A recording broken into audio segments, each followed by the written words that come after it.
പ്രിയ സഹോദരങ്ങളെ, ഇന്ന് നവംബർ 22 തിരുസഭ രക്തസാക്ഷിയായ വിശുദ്ധ സിസിലിയുടെ ഓർമ്മ തിരുനാൾ ആചരിക്കുകയാണ്. വിശുദ്ധ സിസിലി ഗായകരുടെയും സംഗീതജ്ഞരുടെയും വാദ്യോപകരണങ്ങൾ വായിക്കുന്നവരുടെയും മധ്യസ്ഥയാണ്. ഈ വിശുദ്ധ ദൈവത്തെ പാടി പുകഴ്ത്തിക്കൊണ്ട് ജീവിക്കുകയും ക്രിസ്തുവിന് വേണ്ടി തന്നെ ബലിയർപ്പിക്കുകയും ചെയ്തു.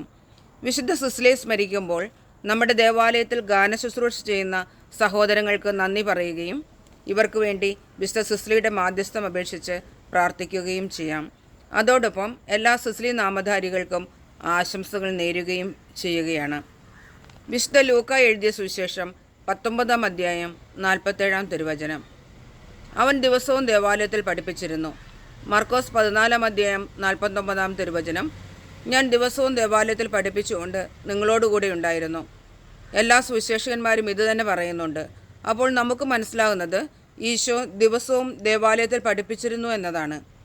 പൗലോസ് കൊറിന്ത്യർക്കാർക്ക് എഴുതിയ 1 ലേഖനം 3 അധ്യായം 17 വാക്യം. ദൈവത്തിൻ്റെ ആലയം നശിപ്പിക്കുന്നവനെ ദൈവവും നശിപ്പിക്കും.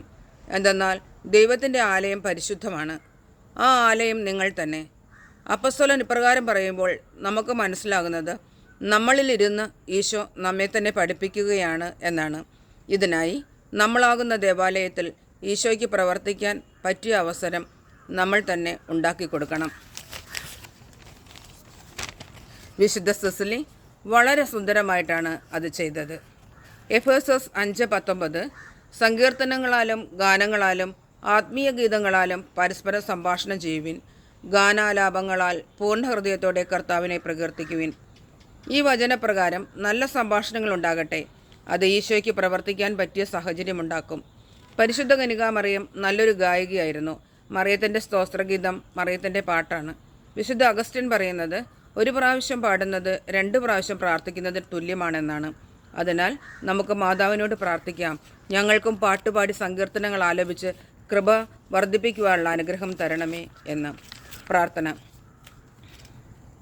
ഉണ്ണീശോയെ കയ്യിലേന്തിയ പരിശുദ്ധ വേളാങ്കണ്ണി മാതാവേ, ഞങ്ങളെയും ഞങ്ങളുടെ കുടുംബത്തെയും അനുഗ്രഹിക്കണമേ. മനസ്സ് തളർന്നു പോകുമ്പോൾ പാൽക്കാരൻ്റെ പാൽ നിറഞ്ഞു തുളുമ്പിയതുപോലെ ഞങ്ങളെയും സന്തോഷത്താൽ നിറയ്ക്കണമേ. പരാജയങ്ങൾ ഞങ്ങളെ തളർത്തുമ്പോൾ മുടന്തനായ ബാലനെ നടക്കാൻ ഇടയാക്കിയതുപോലെ ഞങ്ങളെയും താങ്ങി നടത്തണമേ. പോർച്ചുഗീസ് നാവികരെ സുരക്ഷിതരായി കരയിലേക്ക് എത്തിച്ചതുപോലെ സങ്കടക്കടലിൽ കഴിയുന്ന എല്ലാവരെയും അങ്ങ് കരകയറ്റണമേ. അനുഗ്രഹദായികയായ പരിശുദ്ധ ദൈവമാതാവിൻ്റെ ആശീർവാദം നമ്മോടുകൂടെ ഉണ്ടായിരിക്കട്ടെ. ഈശോ നമ്മുടെ മാതാവിൻ്റെ കരങ്ങളാൽ ഏവരെയും സ്പർശിക്കുകയും കാത്തു സംരക്ഷിക്കുകയും ചെയ്യട്ടെ. സർവശക്തനായ ദൈവം നമ്മെയും നമ്മുടെ കുടുംബത്തെയും സമൃദ്ധമായി അനുഗ്രഹിക്കട്ടെ. ആമേൻ.